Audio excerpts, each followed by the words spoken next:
Hello ninth class. बेटा मैंने आपको जो टॉपिक पढ़ा चुकी हूँ वो है आपका सदिश और अदिश राशियाँ, वो आप पढ़ चुके हैं।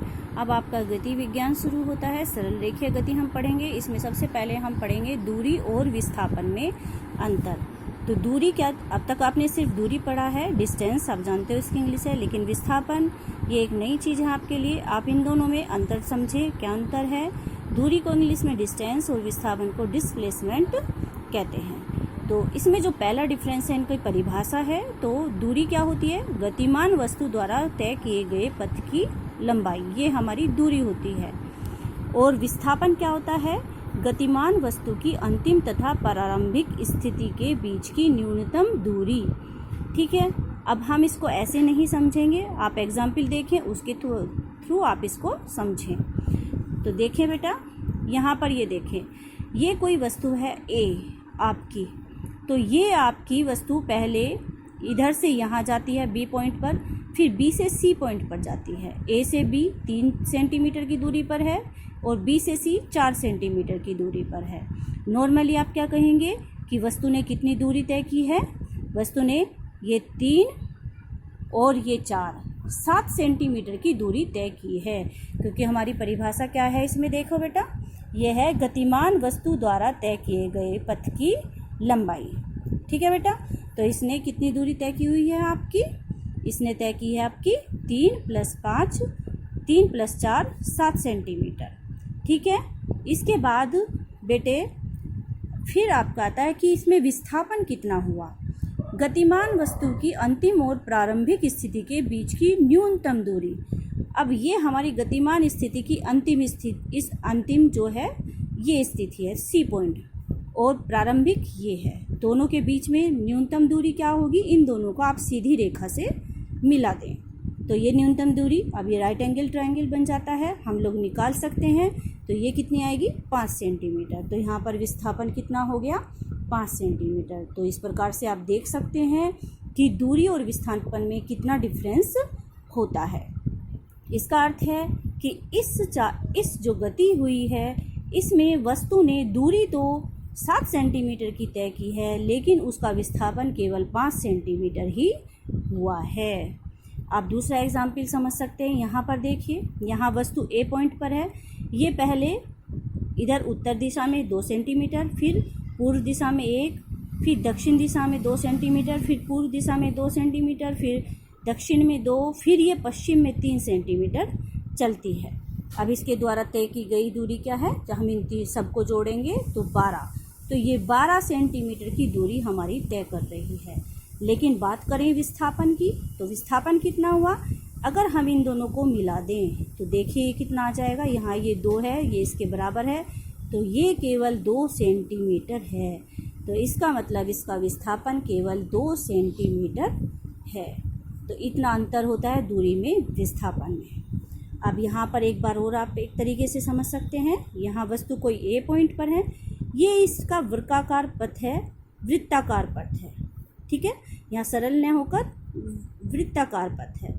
यहाँ पर ये इसके परिधि के थ्रू बी पॉइंट पर आती है। तो तय की गई दूरी कितनी हो गई इसकी? यहाँ पर ये निकालें तो इसके जो आपकी परिधि होती है उसका आधा हो गया, ये 22 सेंटीमीटर हो गया। लेकिन विस्थापन कितना हुआ? इसके जो इसका डायामीटर है उसके बराबर। इसका मतलब विस्थापन कितना हुआ? ए से बी पॉइंट के बीच में केवल 14 सेंटीमीटर। ठीक है बेटा, तो ये होती है आपकी दूरी और विस्थापन में क्या डिफरेंस है। अब आते हैं दूसरे अंतर पर। जो दूरी होती है वो अदिश राशि है, उसमें केवल परिमाण होता है। लेकिन विस्थापन एक सदिश राशि है, इसमें परिमाण और दिशा दोनों होती है। अब यहाँ बात समझिए, ये यहाँ पर देखिए, दूरी में सब चीज़ें जुड़ रही हैं, सब चीज़ें आपकी जुड़ रही हैं। इसमें केवल परिमाण है। ये 2 + 1 + 2 + ये किसी भी डायरेक्शन में चले, लेकिन ये हमेशा जुड़ रहा है। ठीक है, तो ये एक आपकी अदिश राशि है। किसी भी दिशा में ये जो भी जुड़ेगा आपका प्लस ही होगा, कोई भी चीज़ घटेगी नहीं। लेकिन विस्थापन में आप देखें तो चलिए पहले मैं अगला पॉइंट समझाती हूँ, उसके बाद हम विस्थापन में इसे अच्छी तरीके से देख सकेंगे। तीसरा पॉइंट क्या है आपका, गतिमान वस्तु द्वारा तय की गई दूरी कभी शून्य नहीं होती है। तय की गई दूरी कभी शून्य नहीं होती, लेकिन विस्थापन शून्य हो सकता है। अब यहाँ आ जाइए, यहाँ ए पॉइंट से वस्तु चलना तय की करती है और यहाँ ये इस वृत्ताकार पथ पर चलती है और वापस से ए पॉइंट पर आ जाती है। ठीक है, अब इसने दूरी कितनी तय की, अगर इसकी त्रिज्या वृत्त की r है तो इसकी दूरी कितनी तय की, परिधि यानी कि 2πr। लेकिन विस्थापन क्या हुआ, विस्थापन की परिभाषा की ओर देखें तो विस्थापन क्या होता है, अंतिम और प्रारंभिक स्थिति के बीच की न्यूनतम दूरी। तो यहाँ अंतिम स्थिति हमारी क्या है, ए पॉइंट, और प्रारंभिक भी ए है, और यानी कि दोनों के बीच की दूरी क्या है हमारी, 0। तो इसका विस्थापन कितना हो गया, 0। ठीक है बेटा, तो इसका मतलब दूरी कभी 0 नहीं हो सकती। अगर दूरी 0 होती है इसका अर्थ ये है कि वो वस्तु गतिमान नहीं है, वो विराम अवस्था में है। लेकिन विस्थापन 0 हो सकता है जबकि वस्तु गतिमान अवस्था में है। अब मैंने जो बात की थी सदिश राशि की बात करते हैं, तो इसमें दिशा भी होती है। अब यहाँ देखिए, अब यदि वस्तु हमारी बी पर न रुककर वापस ए पर आ जाए तो इसका विस्थापन भी कितना हो जाएगा आपका, 0। अब ये कैसे हुआ, क्योंकि किसी भी, यहाँ पर आ जाइए, यहाँ पर जब हमारी एक डायरेक्शन अगर हम प्लस की लेते हैं विस्थापन में, तो इसके विपरीत की दिशा माइनस की काउंट होती है। ये दिशा अगर प्लस होती है तो ये दिशा माइनस की होगी। यहाँ पर देखते हैं, दूरी में तो ये सब जुड़ रहे हैं, लेकिन विस्थापन में हम ऊपर जा रहे हैं तो प्लस है, हम नीचे आ रहे हैं तो ये माइनस है। ये +2 -2, इधर जा रहे हैं तो ये प्लस है, और जो इधर जा रहे हैं ये भी प्लस है। हम नीचे आ रहे हैं तो ये -2 हो गया। ये हम इधर जा रहे हैं पश्चिम दिशा में तो ये -3 हो गया, और हम ये ऊपर जा रहे हैं तो ये +2। अब यदि इनको आप जोड़ें, आप देखो इनको यहाँ पर जोड़िए, ये +2,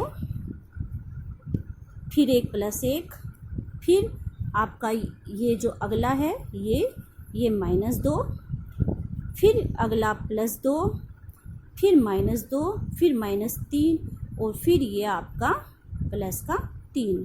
आप जोड़ें +2, सॉरी, 2 जोड़ें तो कैसे जुड़ेगा, 2 प्लस का है, 2 माइनस का है, दोनों एक अलग हो जाएंगे, फिर +2, फिर -2 अलग हो जाएंगे।